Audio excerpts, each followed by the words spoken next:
ನಾನು ರಂಜಿತಾ. ಸಮಸ್ತ ನಾಡಿನ ಜನತೆಗೆ ಗೌರಿ ಗಣೇಶ ಹಬ್ಬದ ಹಾರ್ದಿಕ ಶುಭಾಶಯಗಳು ಅಂತ ಹೇಳ್ತಾ, ಇವತ್ತು TGMC ಆವರಣದಲ್ಲಿರುವಂತಹ ಒಂದು ಲಕ್ಷ್ಮೀ ದೇವಸ್ಥಾನಕ್ಕೆ ನಾವು ಬಂದಿದ್ದೀವಿ. ಬೆಳಗ್ಗೆನೇ ಪೂಜೆ ಎಲ್ಲ ಮುಗಿದಿದೆ. ಸೊ ಇವಾಗೆಲ್ಲ ಭಕ್ತಾದಿಗಳೆಲ್ಲ ಬಂದು ಲಕ್ಷ್ಮೀ ದೇವಿಯ ದರ್ಶನ ಪಡೆದುಕೊಂಡು ಎಲ್ಲರೂ ಆಶೀರ್ವಾದ ತಗೊಂಡ್ಕೊಂಡು ಮನೆಗೆ ಹೋಗ್ತಾ ಇದ್ದಾರೆ. ಅದರ ಜೊತೆಗೆ ಪೂಜೆ ತುಂಬ ಚೆನ್ನಾಗಾಗಿದೆ. ನೀವು ನೋಡ್ತಾ ಇರ್ಬೋದು, ಹೂವಿನ ಅಲಂಕಾರದ ಜೊತೆಗೆ ಎಲ್ಲ ಹೂವಿನ ಅಲಂಕಾರ ಮಾಡಿದ್ದಾರೆ. ಅದರ ಜೊತೆಗೆ ತುಂಬ ತುಳಸಿ ಹೂವು ಆಗಿರ್ಬೋದು, ಕೆಂಪು ಮತ್ತು ಹಳದಿ ಹೂವು ಅಂತ ಅಂದರೆ ಗಣೇಶನಿಗೆ ಪ್ರಿಯವಾದದ್ದು, ಅದರಲ್ಲಿ ಅಲಂಕಾರ ಮಾಡಿದ್ದಾರೆ ಅಂತ ಕೂಡ ಹೇಳ್ಬೋದು. ಇಲ್ಲೆಲ್ಲ ನೋಡ್ತಾ ಇರ್ಬೋದು, ಭಕ್ತಾದಿಗಳೆಲ್ಲ ಬಂದು ಆಶೀರ್ವಾದ ಪಡೆದುಕೊಂಡು ಹೋಗ್ತಾ ಇದ್ದಾರೆ ಅಂತಲೇ ಹೇಳ್ಬೋದು. ಅದರ ಜೊತೆಗೆ ಎಲ್ಲ ಭಕ್ತಾದಿಗಳು ಬಂದು ಮುತ್ತೈದೆಯರಿಗೆ ಬಾಗಿಣ ಕೊಟ್ಟು ಎಲ್ಲ ಪೂಜೆಯನ್ನು ಅರ್ಪಿಸ್ಕೊಂಡು ಹೋಗ್ತಾ ಇದ್ದಾರೆ. ಹಾಗೆ ಪೂಜೆ ತುಂಬ ಚೆನ್ನಾಗಿ ಅಲಂಕಾರ ಮಾಡಿದ್ದಾರೆ. ಲಕ್ಷ್ಮಿಗೆ ಪ್ರಿಯವಾದಂತಹ ಮುತ್ತೈದೆಯರಿಗೆ ಅರ್ಪಿಸುವಂತಹ ತಾಳಿ, ಅರಿಶಿಣ, ಕುಂಕುಮ, ಎಲೆ, ಹಾಗೆ ಬಳೆಗಳು ಎಲ್ಲದರ ಜೊತೆಗೆ ಅಲಂಕಾರನ ಮಾಡಿರೋದು ನೀವು ನೋಡ್ತಾ ಇರ್ಬೋದು. ತುಂಬ ಚೆನ್ನಾಗಿ ಅಲಂಕಾರ ಮಾಡಿದ್ದಾರೆ. ಹಾಗೆ ಸಿಂಹದ ಮೇಲೆ ಕೂತಿರೋಂತಹ ಲಕ್ಷ್ಮಿ ಕೂಡ ತುಂಬ ಚೆನ್ನಾಗಿ ಕಾಣ್ತಾ ಇದ್ದಾರೆ ಇವತ್ತು. ಹಾಗೆ ಇವತ್ತು ಗೌರಿ ಹಬ್ಬ ಕೂಡ ಆಗಿರೋದ್ರಿಂದ ತುಂಬ ಚೆನ್ನಾಗಿ ಅಲಂಕಾರ ಮಾಡಿದ್ದಾರೆ ಇವತ್ತು. ಸೊ ಇಲ್ಲಿನ ಭಕ್ತಾದಿಗಳನ್ನೆಲ್ಲ ನೀವು ನೋಡ್ತಾ ಇರ್ಬೋದು, ತುಂಬ ಚೆನ್ನಾಗಿ ಬಂದು ಇವತ್ತು ಲಕ್ಷ್ಮಿ ಆಶೀರ್ವಾದವನ್ನು ಪಡೆದುಕೊಂಡು, ಹಾಗೆ ಗೌರಿ ಹಬ್ಬದ ಪ್ರಯುಕ್ತ ಎಲ್ಲ ಆಶೀರ್ವಾದ ಪಡೆದುಕೊಂಡು ದೇವಸ್ಥಾನಗಳಿಗೆ ಭೇಟಿ ನೀಡೋದು ಕೂಡ ತುಂಬ ಜನ ಮಾಡ್ತಾರೆ. ಇವತ್ತು ಲಕ್ಷ್ಮೀ ದೇವಸ್ಥಾನಗಳಿಗೆ ತುಂಬ ಅಲಂಕಾರ ಮಾಡಿ ಬೆಳಗ್ಗೆನೇ ಬೇಗ ಎದ್ದು ಅಭಿಷೇಕ ಜೊತೆಗೆ ಪೂಜೆಯನ್ನು ನೆರವೇರಿಸಿರ್ತಾರೆ ಅಂತಲೇ ಹೇಳ್ಬೋದು.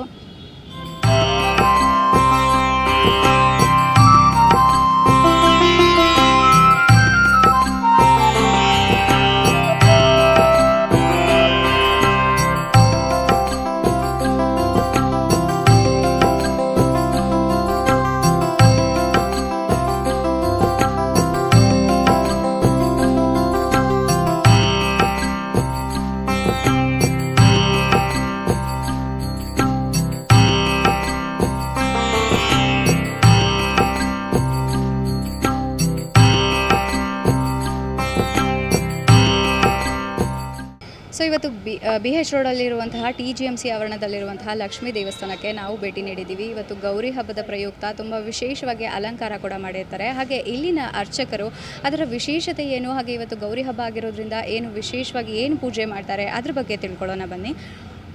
ಶ್ರೀ ಗುರುಭ್ಯೋ ನಮಃ. ಹರಿ ಓಂ. ಶ್ರೀ ಮಹಾಲಕ್ಷ್ಮೀ ನಮಃ. ಸ್ವರ್ಣಗೌರಿಯೇ ನಮಃ. ಭಾದ್ರಪದ ಮಾಸದ ಶುಕ್ಲ ಪಕ್ಷದ ಚತುರ್ಥಿ ದಿನದಲ್ಲಿ ತೃತೀಯ ದಿವಸ ಅಂದರೆ ಶುಕ್ಲ ಪಕ್ಷದ 3ನೇ ದಿವಸ ಗೌರಿ ಹಬ್ಬ. ಗೌರಮ್ಮ ಭೂಲೋಕಕ್ಕೆ ಬರ್ತಾಳೆ. ಆ ದಿವಸ ಭೂಲೋಕದ ಸುಮಂಗಲಿಯರು, ವಿಶೇಷವಾಗಿ ಮದುವೆ ಆಗಬೇಕಾಗಿರ್ತಕ್ಕಂಥ ಹೆಣ್ಣುಮಕ್ಕಳುಗಳು, ಸುಮಂಗಲಿಯರು ತಮ್ಮ ಪುತ್ರ ಪೌತ್ರಾಭಿವೃದ್ಧಿಗಾಗಿ, ತಮ್ಮ ಮನಸ್ಸಿನಲ್ಲಿ ಅಂದ್ಕೊಂಡಿರ್ತಕ್ಕಂಥ ಕಾಮನೆಗಳ ಈಡೇರಿಕೆಗಾಗಿ ವಿಶೇಷವಾಗಿ ಸ್ವರ್ಣಗೌರಿ ವ್ರತವನ್ನು ಆಚರಿಸ್ತಾರೆ. ಹಾಗೆ ಮಾರನೇ ದಿವಸ ಗಣಪತಿ ಹಬ್ಬ, ವರಸಿದ್ಧಿ ವಿನಾಯಕ ವ್ರತ. ವರಸಿದ್ಧಿ ವಿನಾಯಕ ವ್ರತ ಸ್ವಾತಂತ್ರ್ಯ ಸಂಗ್ರಾಮದ ಒಂದು ಒಗ್ಗೂಡಿಕೆಗಾಗಿ ಆಚರಣೆಗೆ ಬಂದಿದೆ. ಮೊದಲು ಮನೆಗಳಲ್ಲಿ ಆಚರಣೆ ಮಾಡೋರು. ಈ ಬ್ರಿಟಿಷರ ಕಾಲದಲ್ಲಿ ಸ್ವಾತಂತ್ರ್ಯ ಸಂಗ್ರಾಮಕ್ಕಾಗಿ ಒಗ್ಗೂಡಬೇಕಾಗಿತ್ತು ಜನಗಳು. ಆ ಒಗ್ಗೂಡಿಕೆಗಾಗಿ ವರಸಿದ್ಧಿ ವಿನಾಯಕ ವ್ರತವನ್ನು ಆಚರಣೆ ಮಾಡ್ಕೊಂಡು ಬಂದರು. ಅದು ವಿಶೇಷವಾಗಿ ಇವತ್ತಿನ ದಿವಸ ಬಡಾವಣೆಗಳಲ್ಲಿ, ನಗರಗಳಲ್ಲಿ, ಚಿಕ್ಕ ಚಿಕ್ಕ ಗ್ರಾಮಗಳಲ್ಲಿ ವಿಶೇಷವಾಗಿ ವರಸಿದ್ಧಿ ವಿನಾಯಕ ವ್ರತವನ್ನು ಆಚರಣೆ ಮಾಡ್ತಾರೆ. ಹಾಗೆ ನಮ್ಮ ತುಮಕೂರಿನ TGMC ಬ್ಯಾಂಕ್ ಆವರಣದಲ್ಲಿರ್ತಕ್ಕಂಥ ಶ್ರೀ ಮಹಾಲಕ್ಷ್ಮಿ ದೇವಸ್ಥಾನದಲ್ಲಿ ಸ್ವರ್ಣಗೌರಿ ವ್ರತ ಅಂತನೇನಲ್ಲ, ಎಲ್ಲ ಹಬ್ಬ ಹರಿದಿಗಳನ್ನು ವಿಶೇಷವಾಗಿ ಶುಕ್ರವಾರಗಳು ಹಬ್ಬಗಳೇ. ಶುಕ್ರವಾರ ನಮಗೆ ಹಬ್ಬಗಳೇ. ಆ ಜನಸಾಗರ ಅದನ್ನು ನಾವು ಹೇಳೋದಕ್ಕಿಂತ ಇಲ್ಲಿ ಸೇರಿರ್ತಕ್ಕಂಥ ಭಕ್ತ ಮಹಾಶಯರೇ ಹೇಳಬೇಕು ಅಲ್ವಾ. ನಾವು ಹೇಳಿದ್ರೆ ನಮ್ಬೇನು ನಾವೇ ತೊಟ್ಕೊಂಡಂಗೆ, ನಮ್ಬೇನು ನಾವು ತೊಟ್ಕೊಳ್ಳೋದು ಬೇಡ. ಹಾಗೆ ಇಲ್ಲಿ ಮಹಾಲಕ್ಷ್ಮಿನೂ ನಂಬಿದವರ ಕಷ್ಟ ಕಾರ್ಪಣ್ಯಗಳನ್ನು ದೂರ ಮಾಡಿ ಅವರ ಮನೋಭೀಷ್ಟಗಳನ್ನು ಈಡೇರಿಸ್ತಾ ಇದ್ದಾಳೆ.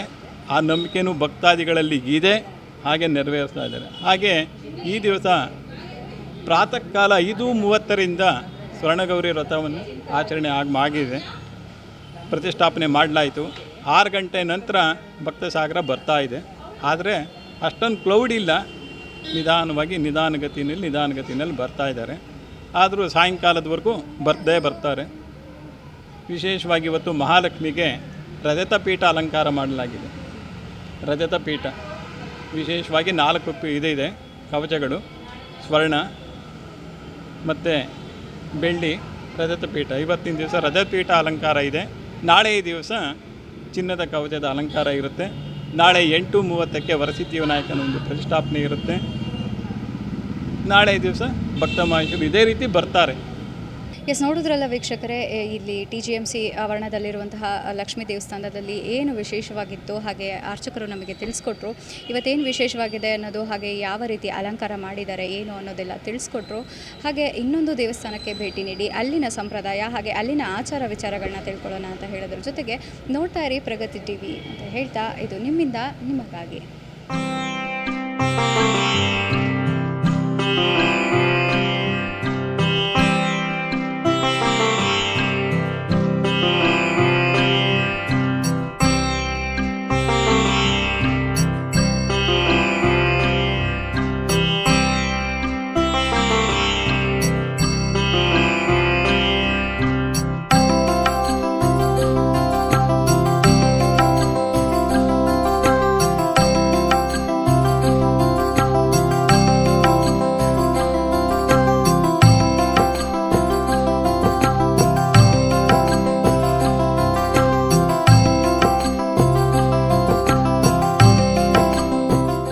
ನಮಸ್ತೆ ವೀಕ್ಷಕರೇ, ಮತ್ತು ನಾವು ಇಲ್ಲಿ ಶ್ರೀರಾಮನಗರದಲ್ಲಿರುವಂತಹ ಮಹಾಲಕ್ಷ್ಮಿ ಅಮ್ಮನವರ ದೇವಸ್ಥಾನದಲ್ಲಿದ್ದೀವಿ. ಇವತ್ತು ಅದಕ್ಕೆ ಹೇಳಿದ್ನಲ್ಲ ಆವಾಗಲೇ, ಗೌರಿ ಹಬ್ಬ ಆಚರಣೆ ಮಾಡೋದ್ರಿಂದ ದೇವಿಯರಿಗೆ ತುಂಬ ವಿಶೇಷವಾದ ಅಲಂಕಾರ ಮಾಡಿರ್ತಾರೆ ಅಂತಲೇ ಹೇಳ್ಬೋದು. ಸೊ ನೀವು ಇಲ್ಲಿ ನೋಡ್ತಾ ಇರ್ಬೋದು, ತುಂಬ ಚೆನ್ನಾಗಿ ಅಲಂಕಾರ ಮಾಡಿದ್ದಾರೆ. ಅಮ್ಮನಿಗೆ ಏನು ಬಾಗಿನ ಎಲ್ಲ ಅರ್ಪಿಸ್ಬಿಟ್ಟು ಸೀರೆ ಎಲ್ಲ ಉಡಿಸಿ ತುಂಬ ಚೆನ್ನಾಗಿ ಅಲಂಕಾರ ಮಾಡಿರುವಂಥದ್ದು ನೋಡ್ತಾ ಇರ್ಬೋದು. ಹೂವಿನ ಅಲಂಕಾರ, ಹಾಗೆ ತುಳಸಿ ಮಾಲೆಯನ್ನು ಕೂಡ ಹಾಕಿದ್ದಾರೆ. ಹಾಗೆ ಅಮ್ಮನಿಗೆ ಇಷ್ಟವಾದಂತಹ ಮಲ್ಲಿಗೆ ಹೂವನ್ನು ಕೂಡ ಹಾಕಿದ್ದಾರೆ. ಅದರ ಜೊತೆಗೆ ಬಾಗಿನ ಎಲೆ ಹಾಗೆ ಹಣ್ಣುಗಳನ್ನು ಅರ್ಪಿಸಿರುವಂಥದ್ದು ನೋಡ್ಬೋದು. ಬೆಳಗ್ಗೆನೇ ಬೇಗನೆ ಅಭಿಷೇಕಗಳೆಲ್ಲ ಆಗಿರುತ್ತೆ. ಅದ್ರ ಜೊತೆಗೆ ಮಹಾಮಂಗಳಾರತಿ ಪೂಜೆ ಆ ಥರ ಎಲ್ಲ ಏನು ತುಂಬ ವಿಶೇಷವಾದ ದಿನ ಇವತ್ತು.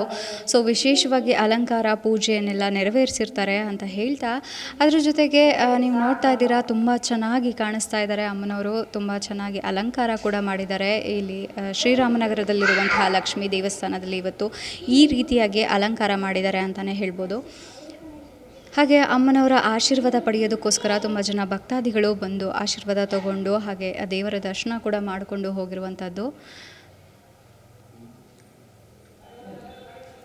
ಅದ್ರ ಜೊತೆಗೆ ಇವತ್ತು ಗೌರಿ ಗಣೇಶ ಹಬ್ಬ ಬರ್ತಾ ಇದೆ. ನಾಳೆ ಗಣೇಶನ ಹಬ್ಬ, ಹಾಗೆ ಇವತ್ತು ಗೌರಿ ಹಬ್ಬ. ಅದಕ್ಕೆ ಇಲ್ಲಿನ ಸಂಪ್ರದಾಯಗಳೇನು, ಆಚಾರ ವಿಚಾರಗಳೇನು, ಹಾಗೆ ಇಲ್ಲಿ ನೋಡ್ತಾ ಇರ್ಬೋದು ಬಾಗಿನ ಅರ್ಪಿಸಿರುವುದು ಏನು ಅಂತ ಅಂದರೆ ಬಳೆಗಳು ಆಗಿರ್ಬೋದು, ಕುಂಕುಮ, ಅರಿಶಿನ, ಹೂವು, ಸೀರೆ ಎಲ್ಲದರ ಜೊತೆಗೆ ಬಾಗಿನವನ್ನು ಅರ್ಪಿಸಿರ್ತಾರೆ. ಹೆಣ್ಮಕ್ಳು ಬೆಳಗ್ಗೆನೇ ಬೇಗ ಬಂದು ದೇವಿಗೆ ಅಲಂಕಾರ ಪೂಜೆ ಎಲ್ಲ ತೋರಿಸಿ ಹಾಗೆ ಅರ್ಪಿಸಿ ಇದು ಬಾಗಿನ ಎಲ್ಲ ಅರ್ಪಿಸಿರುವಂಥದ್ದು ನೀವು ನೋಡ್ತಾ ಇರ್ಬೋದು. ಅದ್ರ ಜೊತೆಗೆ ಇಲ್ಲಿನ ವಿಶೇಷತೆಗಳೇನು, ಹಾಗೆ ಇಲ್ಲಿನ ಆಚಾರ ವಿಚಾರಗಳೇನು ಅನ್ನೋದನ್ನ ಇಲ್ಲಿನ ಅರ್ಚಕರ ಹತ್ರ ಕೇಳಿ ತಿಳ್ಕೊಳ್ಳೋಣ ಅಂತ ಹೇಳ್ತಾ, ನಮಸ್ತೆ ಸರ್.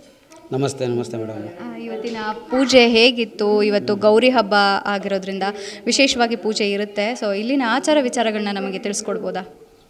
ತಿಳಿಸ್ಕೊಡ್ತೀವಿ. ಮೊದಲಿಗೆ ನಮ್ಮ ತುಮಕೂರು ನಗರದ ಭಕ್ತಾದಿಗಳಿಗೆ ಗೌರಿ ಹಬ್ಬದ ಶುಭಾಶಯಗಳು. ಹಾಗೆ ನಮ್ಮ ಶ್ರೀರಾಮನಗರದಲ್ಲಿ ತುಂಬ ಕಾಲದಿಂದ, ಅನಾದಿ ಕಾಲದಿಂದಲೂ ಶ್ರೀರಾಮನಗರದಲ್ಲಿ ನಗರದ ಜನಗಳಿಗೆ ಅಮ್ಮನವರು ಆರೈಕೆ ಆಶೀರ್ವಾದ ಮಾಡಿ ತುಂಬ ಕಾಲದಿಂದ ಬರ್ತಾ ಇದ್ದಾರೆ. ಇವತ್ತು ವಿಶೇಷವಾಗಿ ಗೌರಿ ಹಬ್ಬದ ವಿಶೇಷವಾಗಿ ಪೂಜೆ, ಪ್ರಾಚೀನ ಕಾಲದಲ್ಲಿ ಅಮ್ಮನವರಿಗೆ ವಿಶೇಷವಾಗಿ ಪ್ರಪಂಚಾಮೃತ ಅಭಿಷೇಕ ಹಾಗೆ ಹೂವಿನಿಂದ ಅಲಂಕಾರ ಮಾಡಿ ಭಕ್ತಾದಿಗಳಿಗೆ ದರ್ಶನಕ್ಕೆ ಬಿಟ್ಟಿದ್ದೇವೆ. ಭಕ್ತಾದಿಗಳು ಸಕಾಲಕ್ಕೆ ಸರಿಯಾಗಿ ಬಂದು ಅಮ್ಮನವರ ದರ್ಶನ ಮಾಡಿ ಅಮ್ಮನವರ ಆಶೀರ್ವಾದ ಪಡೆದು ಪ್ರಸಾದ ಸವಿದು ಅಮ್ಮನವರ ಆಶೀರ್ವಾದನ ಪಡೀತಾ ಇದ್ದಾರೆ. ಹಾಗೆ ಇನ್ನು ಪ್ರತಿ ತಿಂಗಳು ಹುಣ್ಣಿಮೆ ದಿವಸ ಸತ್ಯನಾರಾಯಣ ಪೂಜೆ ಇರುತ್ತೆ. ವಿಶೇಷವಾಗಿ ಶುಕ್ರವಾರ ಮಂಗಳವಾರ ಪೂಜೆ ಇರುತ್ತೆ. ಭಕ್ತಾದಿಗಳು ಹೆಚ್ಚಿನ ಸಂಖ್ಯೆಯಲ್ಲಿ ಬರುತ್ತೆ. ಆಗ ಸತ್ಯನಾರಾಯಣ ಪೂಜೆ ಇರುತ್ತಲ್ಲ ಪ್ರತಿ ತಿಂಗಳು, ಅವತ್ತು ಅನ್ನದಾಸವೂ ಕೂಡ ಇರ್ತದೆ. ಪ್ರತಿ ತಿಂಗಳು ಎಲ್ಲ ಭಕ್ತಾದಿಗಳು ಕೂಡ ಬಂದು ಆ ತಾಯಿಯವರ ಆಶೀರ್ವಾದನ ಪಡೆದು ಆ ತಾಯಿಯವರ ಕೃಪಾ ಕಟಾಕ್ಷ ಪಾತ್ರ ಆಗ್ತದೆ ಅಂತ ಹೇಳಿ ಇನ್ನೊಮ್ಮೆ ನಗರದ ಭಕ್ತಾದಿಗಳಿಗೆ ಗೌರಿ ಹಬ್ಬದ ಶುಭಾಶಯಗಳನ್ನು ಕೋರ್ತಾ ಅಮ್ಮನವರು ಎಲ್ಲರಿಗೂ ಆಶೀರ್ವಾದ ಮಾಡಲಿ, ಆರೈಕೆ ಮಾಡಲಿ, ಅವರ ಆಶೀರ್ವಾದ ಎಲ್ಲ ಕೋರಿಕೆಗಳನ್ನು ಈಡೇರಿಸಲಿ ಅಂತ ಹೇಳ್ಬಿಟ್ಟು ನಮ್ಮ ಪರವಾಗಿ ಅಮ್ಮನವರಿಂದ ಕೇಳ್ಕೊತೀವಿ. ಓಕೆ ಸರ್, ನಾಳೆ ಹಾಗೆ ಗೌರಿ ಗಣೇಶ ಹಬ್ಬ ಕೂಡ ಇದೆ. ಇವತ್ತು ಗೌರಿ ಹಬ್ಬ ಸರಿ ಆಯಿತು, ನಾಳೆ ಗಣೇಶನ ಹಬ್ಬ ಕೂಡ ಇದೆ. ನಾಳೆ ಹೇಗೆ ಆಚರಣೆ ಇರುತ್ತೆ, ಇಲ್ಲಿ ಏನು ಸಂಪ್ರದಾಯ ಇರುತ್ತೆ? ನಾಳೆನೂ ಕೂಡ ದೇವಸ್ಥಾನಗಳಲ್ಲಿ ಗಣೇಶನ ಪ್ರತಿಷ್ಠಾಪನೆ ಮಾಡಿ ಗಣೇಶನ ಮೂರ್ತಿಯನ್ನು ಇಟ್ಟು ಪೂಜೆ ಮಾಡಿ ಆತನಿಗೂ ಕೂಡ ವಿಶೇಷವಾಗಿ ಅಲಂಕಾರವಾಗಿ ಮೋದಕ ಅಥವಾ ಇನ್ನೊಂದು ಕಡುಬು ಎಲ್ಲ ಮಾಡಿ ಪ್ರಸಾದವನ್ನು ನೈವೇದ್ಯ ಮಾಡಿ ಆತನನ್ನು 1 ದಿವಸ ಅಥವಾ 2 ದಿವಸ ಇಟ್ಟು ಗಂಗೆಗೆ ಬಿಡುವಂಥ ಸಂಪ್ರದಾಯಗಳಿರ್ತದೆ. ನಾವು ಕೂಡ ಹಾಗೆ ಮಾಡ್ತೀವಿ. ಓಕೆ, ನೋಡಿದ್ರಲ್ಲ ವೀಕ್ಷಕರೇ, ಇವತ್ತು ಗೌರಿ ಹಬ್ಬದ ಪ್ರಯುಕ್ತ ಇಲ್ಲಿನ ಆಚಾರ ವಿಚಾರಗಳನ್ನ ತಿಳ್ಕೊಂಡ್ರಿ. ಹಾಗೆ ತುಂಬ ಚೆನ್ನಾಗಿ ಅಲಂಕಾರ ಮಾಡಿದ್ದಾರೆ ಅಮ್ಮನವ್ರಿಗೆ ಅಂತ ಹೇಳ್ಬೋದು. ನೀವು ನೋಡ್ತಾ ಇದ್ದೀರಾ, ತುಂಬ ಚೆನ್ನಾಗಿ ಬಾಗಿನ ಅರ್ಪಿಸೋದ್ರ ಜೊತೆಗೆ ತುಂಬ ಜನ ಮುತ್ತೈದೆಯರು ಕೂಡ ಬಂದು ದೇವರ ದರ್ಶನ ಪಡೆದು ಏನೋ ಬಾಗಿನ ಅನ್ನೋದೆಲ್ಲ ಅರ್ಪಿಸಿ ಹಾಗೆ ದೇವರ ಆಶೀರ್ವಾದ ಪಡ್ಕೊಂಡು ಹೋಗ್ತಾ ಇರೋದು ಕೂಡ ನೋಡ್ಬೋದು. ಎಸ್, ನೋಡಿದ್ರಲ್ಲ ವೀಕ್ಷಕರೇ, ಇದಾಗಿತ್ತು ಇವತ್ತಿನ ವಿಶೇಷ ಕಾರ್ಯಕ್ರಮ ಗೌರಿ ಗಣೇಶ ಹಬ್ಬದ ಪ್ರಯುಕ್ತ. ಗೌರಿ ಹಬ್ಬದ ಪ್ರಯುಕ್ತ ವಿಶೇಷವಾಗಿ ದೇವಸ್ಥಾನಗಳಿಗೆ ಭೇಟಿ ನೀಡಿ ಯಾವ ರೀತಿ ಅಲಂಕಾರ ಮಾಡಿದ್ರು, ಯಾವ ರೀತಿ ಪೂಜೆನ ನೆರವೇರಿಸಿದ್ರು ಅನ್ನೋದನ್ನ ನೋಡಿದ್ರಿ. ನೋಡ್ತಾ ಇರಿ ಪ್ರಗತಿ ಟಿವಿ, ಇದು ನಿಮ್ಮಿಂದ ನಿಮಗಾಗಿ.